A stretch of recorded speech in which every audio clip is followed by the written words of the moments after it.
Sabe bem, alguns diriam que nós estamos vivendo uma cultura de ofensa perpétua, ou ofensa permanente, onde nós somos rápidos em julgar, somos rápidos em criticar as pessoas, somos rápidos em condenar e somos rápidos em cancelar qualquer um que nos ofenda, ou fale algo, ou faça algo que não está de acordo com aquilo que eu espero receber. Você já percebeu algo do tipo, Tiago, algo do tipo?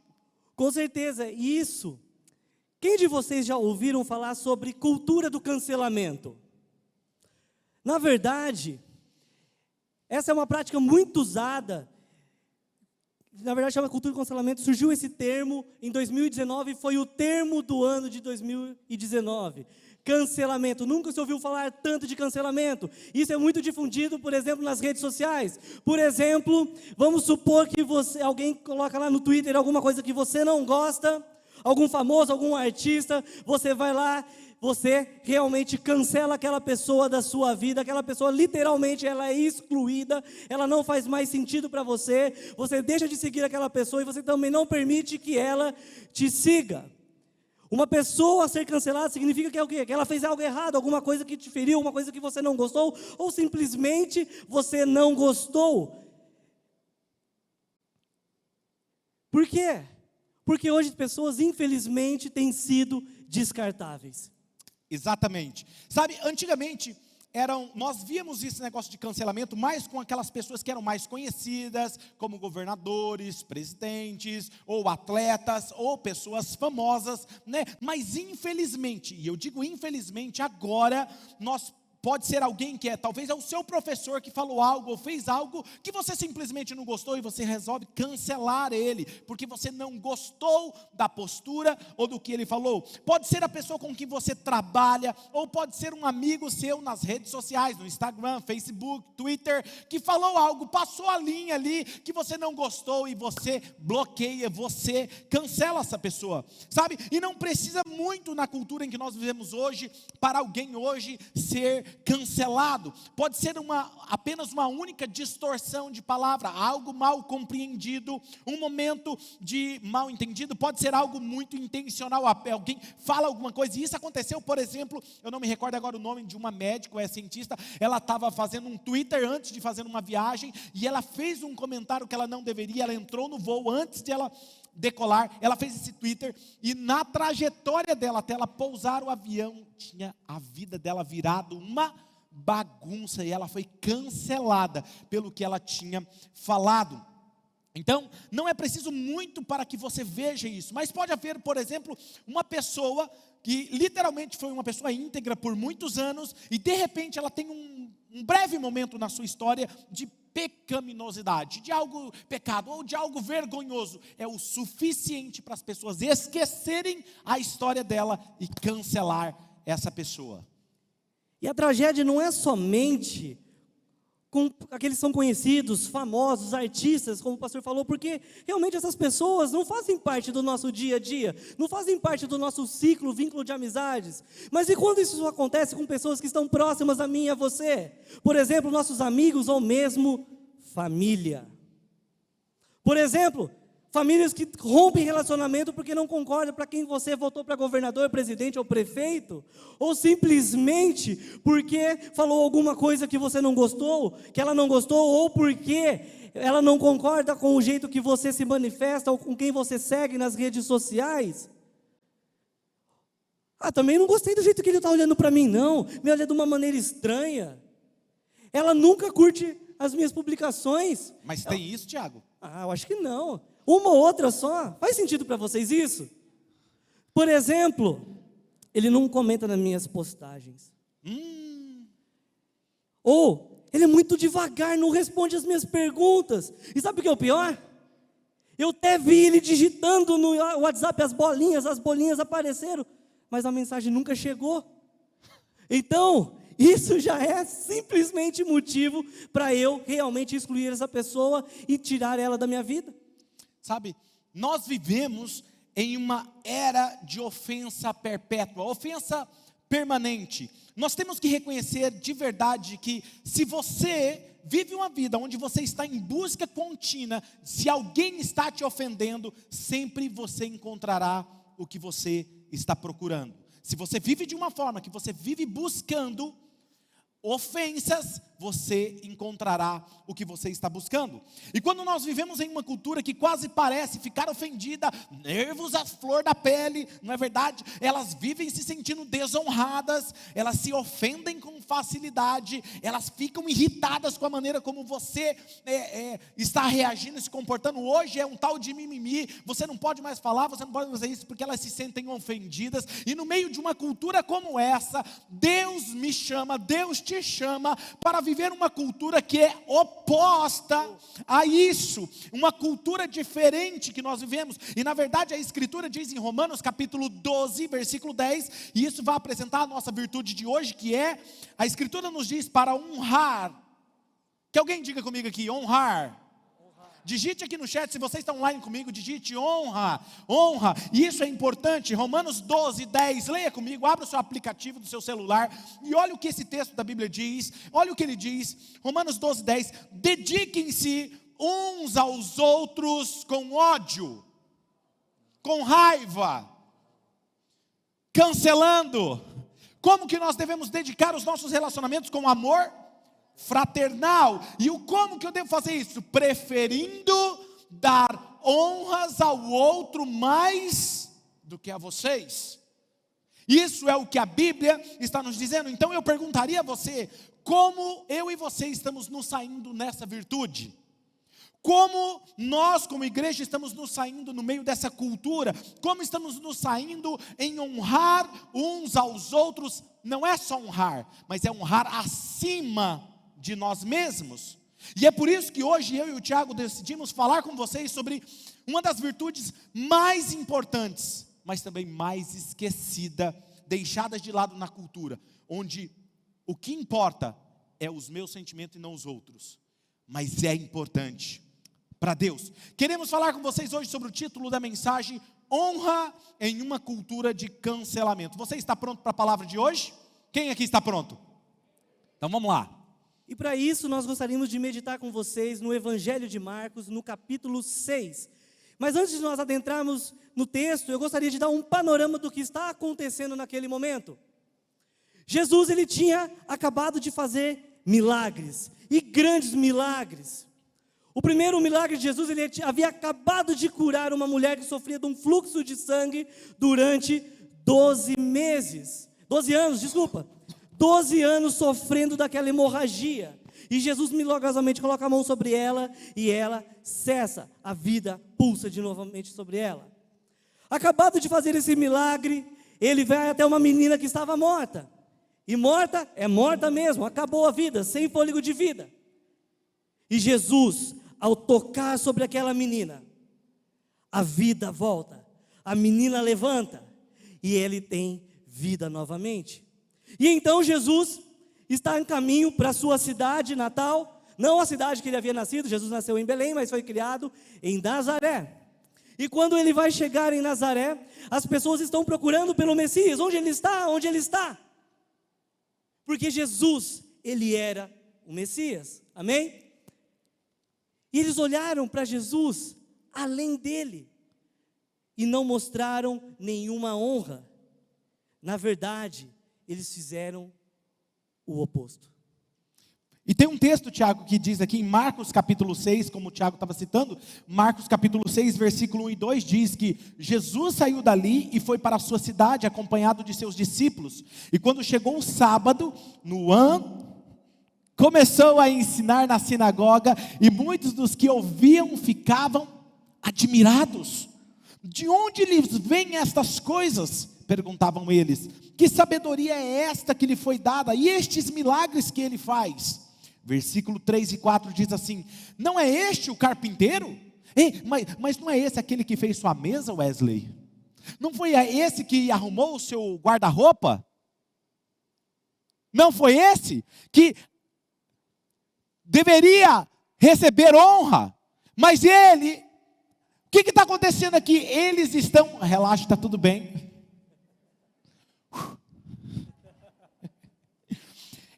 Eles perguntam, "Ei, mas esse aí não é aquele que trabalha como um carpinteiro, que arruma os nossos móveis, que arruma lá o seu guarda-roupa? Não, mas esse aí não é aquele, o filho de José, o irmão lá de Judas e Simão, não está aqui conosco, as suas irmãs?" Eles ficavam escandalizados por causa dele. Jesus lhe disse: só em sua própria terra, entre os seus parentes, em sua própria casa, é que o profeta não tem honra. Eles diziam: nós conhecemos a sua família, ele é familiar. Como que ele é familiar? Então algo grandioso não deve estar acontecendo sobre ele. A Bíblia diz que eles ficaram profundamente ofendidos e se recusaram a crer nele, simplesmente porque lhes era familiar. Agora, Tiago, me responda uma coisa: qual é a diferença entre honrar e recusar dar honra? E eu gostaria de mostrar a vocês algumas palavras em grego. Você pode falar para eles, Tiago? Preparados para a aula agora? Como o nosso pastor, ele sempre gosta de ensinar a gente, vamos lá. Se eu estiver errado, o senhor me corrige, por favor, pastor. A primeira palavra era átimos. Repita comigo: átimos. Átimos. Meu Deus, que pastor, que igreja que sabe grego, gente do céu, vocês são demais. Átimos significa desonra, ou seja, tratar como comum, ordinário. Não há nada de especial em você, não há razão para te valorizar. Não devo dizer nada de bom a seu respeito, ou não devo esperar nada especial em você. Você é simplesmente comum. E uma outra palavra é timê. Fala timê. Timê. Timê, uou. Significa o contrário, é valorizar, respeitar ou estimar muito. Tratar algo como precioso, importante ou valioso. Agora, deixa eu perguntar, o que você acha que a honra faz? Ela estima, ela eleva, ela valoriza, ela constrói, ela incentiva, ela acredita no melhor das pessoas. Agora, pelo contrário, a desonra faz o quê? Trata a pessoa como comum. Ela destrói, menospreza, critica, desvaloriza, assume o pior das pessoas. Por exemplo, nós estamos agora aproximando do Dia dos Namorados. Imagina você solteiro, doido para encontrar a sua metade. Você finalmente, Deus abre a porta e você fala: eita Deus, muito obrigado, consegui a minha varoa. Começo de relacionamento é tão gostoso. O que você fala? Nossa, como você cheira bem. Cara, eu gosto tudo nela, ela é perfeita. E o que você faz? Você mostra sua honra. Como? Você abre a porta do carro para ela. Você chama ela para um encontro. Vocês ainda sabem o que é encontro, né? Porque a gente vê uns rapazes, pastor, que misericórdia. Os caras desaprenderam, está tão acostumado a ficar só na internet que não sabe mais chegar ali. Quer só mandar mensagem por WhatsApp aí, vamos sair? Então vamos pedir o quê? No iFood, né? Então, gente, vamos praticar um pouco mais. Ou seja, ele elogia tudo nela porque ela é perfeita. Se gaba dela, fala para os seus amigos, tira foto com ela, posta no Instagram com a hashtag verdadeiro amor, é para sempre, encontrei, vamos com tudo, Deus é bom. E assim vai. O único problema, Tiago, é que depois que casa, aí vem aquela fase que onde as coisas se consolidam, aí já você está casado. Antes a apresentação era: essa aqui é a minha eterna namorada. Hoje essa é minha mulher. Chega no final do dia em casa e pergunta: ei mulher, o que nós vamos jantar hoje? Ela fala: eu não tive tempo ainda de pensar o que nós vamos fazer. Mas o que você está fazendo o dia inteiro? Sabe, eu tenho visto muitos maridos que tratam mais acolhimento, têm mais acolhimento com os seus cachorros do que com as suas próprias esposas. Ou às vezes chega em casa, solta gases, dá risada, dá aquela ajeitada na calça assim e fala: quer isso aqui, mulher? Por que vocês estão quietos? E depois não entende por que a mulher tem nojo deles. Porque você tem tratado elas sem admiração, sem honra. Sabe? Ou se você quer um casamento especial, você quer um casamento que honre a Deus, o que você faz? Honre o seu cônjuge acima de você mesmo. Você quer um casamento como todos os outros, é simplesmente continuar tratando o seu cônjuge como mais alguém comum, como alguém não é tratado de forma especial, você vai ter os mesmos resultados que as outras pessoas. Eu e a Mari conhecemos, logo no início do nosso casamento, conhecemos um casal que eles tratavam no início assim: ai, essa aqui é minha oncinha, minha oncinha pintadinha. E ela falava: ai, esse aqui é meu pônei. E depois de um tempo, casaram, consolidaram as coisas, e depois estava assim: essa onça, é você, jumento. É sério isso, gente. Eu vi isso e ouvi com os meus ouvidos. Sabe? Talvez você diga: mas pastor, se o meu marido fosse 1/10 do homem que o pastor é para a pastora Mari, eu trataria ele com honra? Essa eu vou deixar a pastora Mari te responder. Com certeza ela te responderia: se você talvez tratasse o seu marido como eu trato o meu marido desde o dia que eu conheci, ele seria igual. Porque vocês veem a pastora Mari quietinha, mas é uma mulher que me honra desde o dia que eu conheci ela. Sabe, nós precisamos entender o que é esse princípio. Queremos o resultado da honra, mas nós não queremos praticar a honra. E aqui tem um grande problema. Por quê? Nós temos a tendência de pensar que uma vez que eu haja com honra, eu vou te mostrar honra e respeito. Mas deixa eu te dizer uma coisa: existe uma grande diferença entre honra e entre respeito. O que nós sabemos o que é? Respeito é conquistado, você conquista respeito. Agora, a honra, ela é dada. Ou seja, a honra é uma postura do coração. Então, é ter humildade de dizer: Deus, por causa de quem você é e por causa da sua criação, mesmo que ainda eles não estejam agindo de forma honrosa, eu escolho honrar, porque esta é uma das maneiras que eu honro o Senhor. E sabe o que é louco?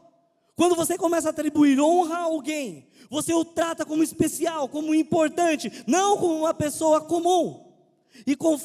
E ela é preciosa, ela é importante. E conforme você começa a fazer isso e acreditar no melhor que essa pessoa pode fazer, sabe o que acontece? Ela começa a se tornar honrada, alguém que merece honra. Por quê? Pega essa: acreditar no melhor das pessoas faz com que elas deem o melhor de si. Uou! E por outro lado, o outro lado da moeda, quando você assume o pior das pessoas, você destrói as pessoas, dizendo repetidamente o que elas não são, você menospreza, critica e deixa essa pessoa humilhada. Sabe o que acontece? Elas começam a agir ainda mais de maneira desonrosa. Por quê? Porque a honra eleva, a desonra desmorona, destrói. Então o que nós vamos fazer? Tiago, como que nós podemos praticar? Como que nós podemos aprender a honrar? Como que eu devo honrar as pessoas? É por isso que nós vamos seguir por 4 caminhos, 4 etapas que a Bíblia nos fala, 4 categorias diferentes de honra. E a primeira forma que nós devemos honrar, e a primeira pessoa que nós devemos honrar, se você está fazendo anotações, anote isso. Número 1, nós devemos honrar a Deus, e isso está lá em Provérbios capítulo 3, versículo 9, o nosso Criador, o nosso provedor, o nosso sustentador, o nosso El Shaddai, o Deus que é mais que o suficiente, o nosso provedor, o Santo, aquele que falou e criou tudo o que é, o nosso Redentor Salvador. Esse é o Deus. E como nós honramos a Deus? A primeira forma que a Bíblia nos ensina que nós devemos honrar, existem diversas maneiras, mas uma delas que Ele ensina é honrá-lo com aquilo que Ele nos dá. A Escritura diz: honre-o com as nossas riquezas, nossos recursos e com os primeiros frutos. Tudo que nós temos vem de Deus, e tudo que somos vem de Deus. Então quando Ele nos dá qualquer aumento, o que nós fazemos? Nós o honramos com 10% daquilo, como um ato de honrar a sua bondade, a sua fidelidade, o seu cuidado para conosco. Nós o honramos com o nosso corpo, a nossa maneira de viver, porque Deus nos deu um corpo. Então quando eu sou desregrado com o meu corpo, quando eu não cuido da minha saúde como deveria, eu estou desonrando a Deus. Porque o nosso corpo é templo do Espírito Santo. Logo, quando eu cuido bem do meu corpo, eu cuido da minha saúde, eu estou honrando a Deus. Então por isso que existem alguns lugares que eu não vou, existem algumas coisas que eu não vou ver, existem algumas coisas que eu não vou fazer, porque eu honro a Deus. Nós faremos algo diferente, porque somos chamados para sermos santos. Nós o honramos também com a nossa adoração. Como que nós honramos com a nossa adoração? É aquilo que está no coração, não são palavras, Tiago, é aquilo que transborda de dentro para fora, é o transbordar dos nossos corações por causa de quem Ele é e o que Ele fez, é sobre Ele e não é sobre mim. E também nós somos ensinados na Bíblia, não apenas a honrar a Deus, mas também a honrar nossos pais. E eu gostaria de falar com os filhos aqui. Quem é filho aqui? Levanta sua mão. Quem não levantou a mão não é filho? Todos nós somos filhos e não importa a sua idade. Preste atenção. Nós temos que honrar os nossos pais, apesar de quem eles são, apesar da maneira como ele nos trata. A Bíblia não fala, honre seu pai, se ele for temente a Deus. Honre seu pai ou sua mãe, se eles forem bacanas com vocês, se eles te ajudarem, se eles forem legais. Sabe, alguns falam assim, mas ele é tão estranho, meu pai é estranho, ele é esquisito, não sei, é velho. Alguém já ouviu isso? Não precisa levantar a mão. Mas deixa eu te dizer uma coisa, e muitos pais, na tentativa de ser mais legal com seus filhos, acham que estão num concurso de popularidade, mas não é. Escute aqui, pais, nós não somos chamados para ser amigos dos nossos filhos, mais do que somos chamados para ser uma autoridade espiritual sobre a vida deles. Muito bom. Por isso que nós devemos começar em casa, ensinando os nossos filhos a nos honrar. Em casa, os nossos filhos, nós ensinamos eles a o quê? A honrar pai e mãe. Primeira forma, chamando pai de pai, mãe de mãe, avós de vovô, vovó, que eu tenho visto tantos jovens chamando pai pelo nome. Ei, fulano. Sabe o que é o problema? Não, mas eu tenho intimidade, meu amigo. Deixa eu te dizer uma coisa. Se você não ensina o seu filho a honrar você, como você acha que ele vai honrar as pessoas quando ele sair da sua casa? Você acha que ele vai honrar o chefe dele? Ou o líder? Ou uma autoridade? Se ele nunca aprendeu isso dentro de casa? A lição começa dentro de casa. Isso pode parecer controlador, pode parecer antiquado, mas não é. É a pura verdade. Quando você não faz isso, você está roubando a bênção de ensiná-los a honrar aqueles que estão ao seu redor. Nós honramos a Deus e honramos os nossos pais. A outra forma também que a Bíblia nos ensina a honrar é honrar aqueles que são autoridades. Romanos capítulo 13, versículo 1 ao 7, você pode ler e anotar e ler isso depois. As Escrituras nos ensinam que nós devemos honrar aqueles que estão nessa posição de autoridade. Talvez muitos de vocês estão dizendo, eu não honro o presidente atual, eu não honro o governador, eu não honro isso porque eles fazem isso, eu não concordo com o que eles estão fazendo, eu não concordo com a política, eu não concordo com fulano porque votou nesse político. Podemos ter uma pequena conversa aqui agora franca entre eu e você?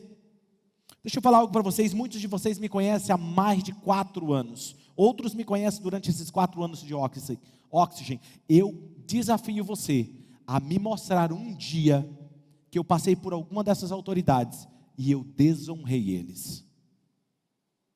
Teve alguns que eu não concordei com a forma política de eles serem, não concordei com todas as suas decisões, embora não entendesse, mas eu nunca desonrei. E sempre quando alguém está falando mal do nosso governador, do nosso presidente, independente do que eles estão fazendo, eu corrijo, mudo o assunto, e nós devemos orar pelas nossas autoridades. A Bíblia nos ensina que nós podemos discordar sem desonrar, e nós honramos os nossos líderes, nós oramos por aqueles que nós votamos, e oramos também por aqueles que nós não votamos, porque a Bíblia nos ensina que uma das formas de honrar eles é orando por eles. E veja, No Antigo Testamento, nós temos Davi. Davi estava fugindo de Saul para salvar a sua vida. Você conhece a história. E diz o texto que ele teve a oportunidade de matar Saul, e ele não matou. Por quê? Porque ele era ungido de Deus. Agora veja, o texto está dizendo que aquele rei, o rei Saul, estava possuído por demônios. E talvez outra pessoa olharia e diria assim: não, mas ele não merece honra porque ele está possuído por demônios. Ei, veja aqui, eu não vi nenhum presidente ainda procurando matar um de nós. Já? Aconteceu com você? E se mesmo assim você estivesse numa posição dessa, você aprende com Davi: honrar aqueles que estão em posição de autoridade. E a quarta forma é honrando seus pastores e líderes espirituais. Você pode ler depois 1 Timóteo 5,17. E pode parecer até interesseiro da nossa parte querer falar sobre isso, por isso que eu vou passar rapidamente sobre isso, mas nós devemos honrar aqueles que supervisionam, lideram na igreja e são dignos de dupla honra. Aos pastores nossos de todos os nossos campos, a sua equipe, e mais do que isso, ouçam-me, aqueles que estão servindo seus filhos quando você está na igreja, merecem dupla honra. Dupla honra aos voluntários do Kids, eles merecem dupla honra. Deixa eu te dizer uma pergunta, fazer algumas perguntas. Quando você está diante de um juiz, como que você se refere a ele? Excelência, meritíssimo. Se você tivesse a oportunidade de chegar diante de uma rainha ou de um rei, você ia falar o que para ele? Como? Majestade. Vamos deixar mais perto da gente? Você vai a uma consulta médica. Como você chama o médico que te atende? Doutor. Você já chamou o médico pelo nome dele? Agora deixa eu te perguntar, por que você chama o pastor por Claudinei e não por pastor? Pode parecer duro isso, o pastor não pediu para eu falar isso, mas é uma realidade que eu ouço muito entre nós às vezes. Muitas pessoas chegam e falam: não, porque o Claudinei faz isso. Não tem problema chamar pelo nome, eu sei que o pastor não fica chateado de chamar ele pelo nome, porque ele chama Claudinei. Mas o problema é, quando você chama um médico de doutor, um juiz de excelência, um rei de majestade, você está honrando a autoridade que ele tem. Por que nós não aprendemos a honrar o nosso pastor que está nos servindo semana após semana? Sabe, isso importa para Deus, isso importa para mim, porque honra é importante. E por que importa isso? Porque as escrituras nos mostraram isso. Nós lemos agora Marcos 6, 4 e 5. Vai dizer: Jesus lhes disse: só em sua própria terra, entre seus parentes e em sua própria casa, é que um profeta não tem honra, e não pôde fazer ali nenhum milagre, exceto impor as mãos sobre alguns doentes e curá-los. Sabe o que é engraçado olhar aqui? Parece loucura, mas é verdade. A Bíblia não diz que ele não poderia realizar milagres. A Bíblia diz que ele não pôde. Mas ele não tinha poder para fazer milagres? Ele não tinha acabado de curar uma menina, ressuscitado ela, trazido ela à vida? Não tinha acabado de curar uma mulher que tinha uma hemorragia por 12 anos? Tinha. Qual que é o problema então? A Bíblia diz que quando há falta de fé e falta de honra, Jesus não podia fazer nenhum dos milagres. Sabe, muitas vezes a gente não entende isso totalmente, porque às vezes a gente acha que é somente a falta de fé. Mas a Bíblia fala que a falta de honra e da fé também limitaram o que Jesus teria feito de outra forma. Agora eu te pergunto, quais milagres Deus queria fazer por você? Que bênçãos Deus queria dar a você? Ou orações que Ele gostaria de responder, mas não o fez porque não encontrou honra em seu coração?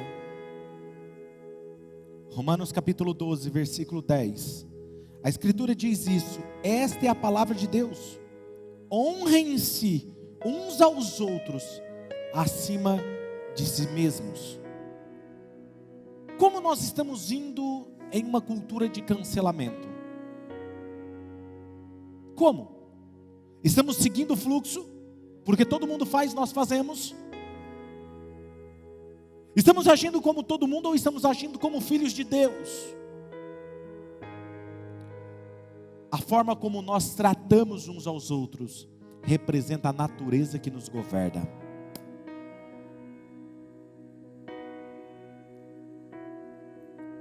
Você descarta o seu amigo, você bloqueia ele porque ele fez uma postagem que você não gostou. Você briga, você discute porque ele acredita em um político que você não acredita. Ou porque ele pensa diferente de você. O que esse texto está nos dizendo é que nós devemos superar um ao outro em honra. Não é apenas honrar, é superar. E o nosso desafio é esse. Sabe? É superar os nossos amigos em honra. Você deve superar o seu cônjuge em honra. Eu quero te superar em honra. Se você me honra, eu vou procurar te honrar ainda mais. O desafio, a competição santa é para ver quem serve mais, quem honra mais. Se formos jantar juntos, almoçarmos juntos, pode ter certeza que eu vou pagar a conta. E aí é engraçado, já aconteceu com alguns de nós aqui, nós vamos num lugar, vamos comer, e aí fica um brigando com o outro, quem vai pagar? Não, eu vou pagar, não, eu vou pagar, e a caixa fica assim. Gente, eu nunca vi isso, nunca viu, porque isso é cultura do céu, quem honra mais. E eu já fiz a mesma coisa com quem não tem esse princípio, recentemente. A pessoa foi pagar, eu falei, não, eu vou pagar. Pode cobrar aqui, por favor. A pessoa fala, ele quer pagar, eu vou deixar. Não tenho problema com isso, eu quero fazer isso. Mas você mostra o que está no coração da pessoa, percebe? Tomar proveito em todas as coisas. Se formos andarmos juntos, precisamos entender isso. Eu vou honrar mais o Tiago do que ele está me honrando. Eu vou honrar o meu cônjuge mais do que ele está me honrando. E por que nós fazemos isso? Porque nós gostamos de superar um ao outro em honra. Não é mostrar quem é melhor. Mas quando eu recebo honra, eu quero honrar ainda mais, porque eu amo aquela pessoa. Você quer um casamento abençoado? Em vez de destruir um ao outro, e se vocês tentassem, ou melhor, treinassem, para amar um ao outro mais, começassem a encorajar o outro um a mais, começassem a superar o outro um a mais, comece a estimar, valorizar mais um ao outro. Vamos nos superar em honra, em mostrar honra um ao outro. Não é questão de quem é melhor, é questão de que eu honro você, você me honra, e assim todo mundo sai ganhando. Não há perdedores nessa competição. Sabe, quando nós entendemos isso, nós praticamos a honra. E eu quero honrar algumas pessoas aqui nesse momento. Primeira pessoa que eu quero honrar é a minha mãe e o meu pai.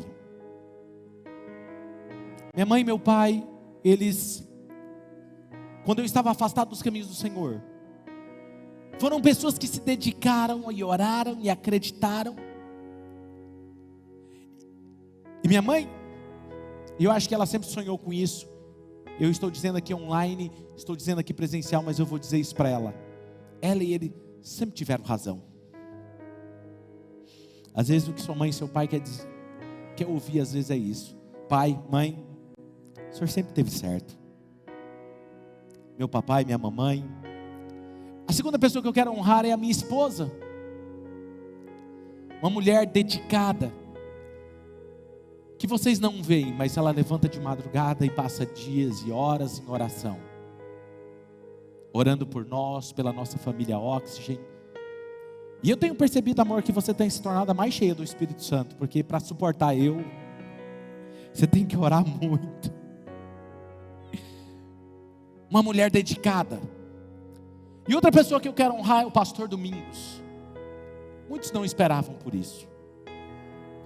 Um pastor aqui de Marília que resolveu acreditar no meu chamado. Foi o primeiro pastor a me contratar. Me ensinou muito sobre liderança e como pregar. Como ser alguém que ama Jesus e ama a palavra. E eu quero honrar ele como um dos meus líderes que me ensinou muito. E eu devo honra e gratidão a ele. E quando nós estávamos em uma das últimas conversas, eu disse para ele: eu sempre serei leal a você e honrarei você. E eu estou cumprindo com a minha palavra hoje.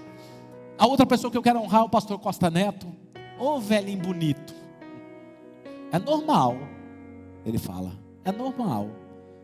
Um homem que, quando nós não estávamos bem, não tínhamos igreja, estávamos vivendo um momento muito depressivo, muito para baixo, ele nos chamou para uma conferência e nos tratou. Sabe o que ele fez? Nos tratou como um dos preletores oficiais. Onde estavam os preletores oficiais da conferência, ele colocava eu e a Mari. Onde os preletores oficiais iam comer, e levava nós para comer. Estávamos em um lugar privado, e cuidou de nós, e cuida de nós até hoje. Minha gratidão ao pastor Costa Neto e sua equipe, a Igreja Videira. E a outra pessoa que eu quero honrar é a Jesus. Acima de tudo, eu honro o nome que está acima de todos os nomes. Eu honro o nome de Jesus, o meu Redentor, o meu Rei, o meu Salvador, justo, aquele que me perdoou, aquele que desceu até a posição mais baixa, quando eu estava na posição mais caída e baixa do pecado, e me resgatou. E olhou para mim e disse: eu te amo, eu acredito em você, eu tenho um chamado para você. A Ele eu dou honra, eu dou glórias a Ele, porque o nome dEle é o nome sobre todo nome, Jesus. E Jesus disse em Mateus capítulo 15, versículo 8: este povo me honra com os lábios, mas o seu coração está longe de mim. Vivemos hoje em uma cultura que você pode falar de Deus da boca para fora. Você pode tratar Deus como familiar, comum, mas na verdade Ele é o príncipe da paz, o Senhor dos senhores. Ele é o Cordeiro de Deus, Ele é o Alfa, Ele é o Ômega, Ele é o conquistador.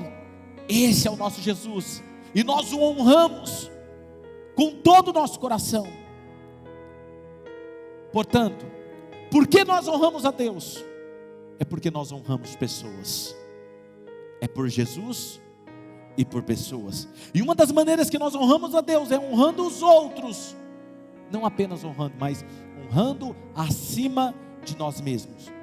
E por que nós fazemos isso? Mesmo quando eles são diferentes, mesmo quando eles estão agindo de forma desonrosa, por que nós fazemos isso? Porque existe um nome sobre eles. Nós honramos, porque o seu nome, o nome de Jesus está sobre cada um de nós. Porque Ele nos criou. É por isso que eu quero que você entenda que você não é comum. Você não é comum porque o nome dEle está sobre a sua vida. Amém. É por causa do seu nome, é por causa do seu nome, não é porque eu sou, porque eu não sou nada, mas é por causa dEle. Eu te honro porque Jesus está sobre você. E eu quero ilustrar de uma forma, deixar um pouco mais claro. Quem já ouviu falar sobre Babe Ruth aqui? Levanta a mão. Babe Ruth é considerado um dos maiores rebatedores de home run do beisebol, da história do beisebol americano, de todos os tempos. E ele autografou milhares e milhares, toneladas de bolas. Mas a história diz que ele autografou somente 7 tacos. E desses 7 tacos, um desapareceu por décadas.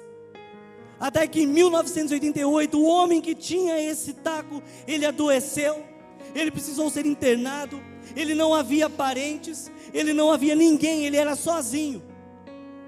E no seu leito de morte, ele quis honrar a enfermeira, chamada Márcia, que cuidou dele, que honrou a vida dele. E ele pegou aquele bem precioso que ele tinha, e ele entregou para ela. Ela sem entender, fala: por que eu vou ganhar um taco velho? Nem beisebol eu jogo. Ela pegou e guardou aquele taco debaixo da cama, 18 anos, por 18 anos. E um dia ela se aposentou, e ela tinha um sonho de abrir um restaurante. Só que ela não tinha dinheiro para fazer isso. E ela se lembrou, 18 anos atrás, ela tinha ganhado aquele taco, falou: será que vale alguma coisa? Então ela pegou aquele taco empoeirado, foi até uma loja especializada, chegou lá, mostrou para o dono da loja. E ele olhou e falou assim: não pode ser, não pode ser. é o taco desaparecido. Vocês têm noção do que a senhora tem aqui? E diz que ela em 2006 leiloou aquele taco e ele foi vendido por quase 1,3 bilhões de dólares. Deixa eu te fazer uma pergunta. Você acha que o taco valia isso? Um taco comum valeria isso? Não. O que valia isso? A assinatura, o nome que estava sobre aquele taco que dava valor. E ela usou parte desse dinheiro para poder concretizar o seu sonho, abrir um restaurante. E com o restante todo, ela doou para uma caridade, para uma fundação de crianças que Baby Ruth sempre amou. E a mídia não conseguia entender aquilo. Como pode alguém com tanto dinheiro pegar e doar tudo? E sabe o que ela disse? O taco só tinha valor porque o nome de Baby Ruth estava sobre ele. E como ele tornou valioso, a única coisa razoável que eu poderia fazer era algo que honrasse a vida dele.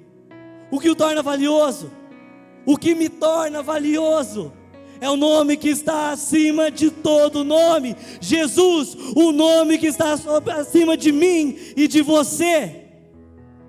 Seu nome está acima de qualquer nome. E porque o nome dele está sobre você, você não é comum, você não é uma pessoa comum, você não é ordinária. E por causa de quem ele é e do que ele fez naquela cruz, a minha única resposta razoável é mostrar-lhe honra com toda a minha vida. É mostrar honra com toda a minha vida. Se você é cristão, o que o torna valioso é o nome de Jesus. E assim a sua única resposta razoável, é mostrar-lhe honra. Porque ele escolheu colocar um nome sobre você quando você era comum. E talvez você por algum tempo tenha se sentido como aquele taco, embora tenha um nome, está debaixo da cama, escondido aos olhos das pessoas. Mas aquele que assinou sobre você sabe o seu valor. Como nós fazemos isso? Honrando uns aos outros acima de nós mesmos, porque a honra eleva as pessoas. E eu declaro sobre a nossa família espiritual e os nossos campos em todos os lugares do Brasil, eu declaro um espírito de honra nesse lugar. Eu declaro um espírito de honra em seus corações. Eu declaro sobre a nossa igreja um espírito de honra, de que seremos conhecidos como uma igreja que edifica em vez de destruir. Eu declaro sobre a nossa igreja que quando falarmos, seremos uma voz que traz cura, sempre uma voz de esperança. Eu declaro que como povo de Deus, sempre lutaremos pela unidade e pela honra uns dos outros, porque sabemos que nós podemos fazer infinitamente mais juntos do que separados. Eu declaro um espírito de honra sobre a sua casa, sobre a sua família, sobre os seus filhos. Eu declaro um espírito de honra sobre as nossas famílias. Eu declaro um espírito de honra sobre nós. Eu declaro um espírito de honra por tudo e a tudo que você tocar, por causa de quem Jesus é e por causa do que Ele fez. Eu declaro isso sobre vocês.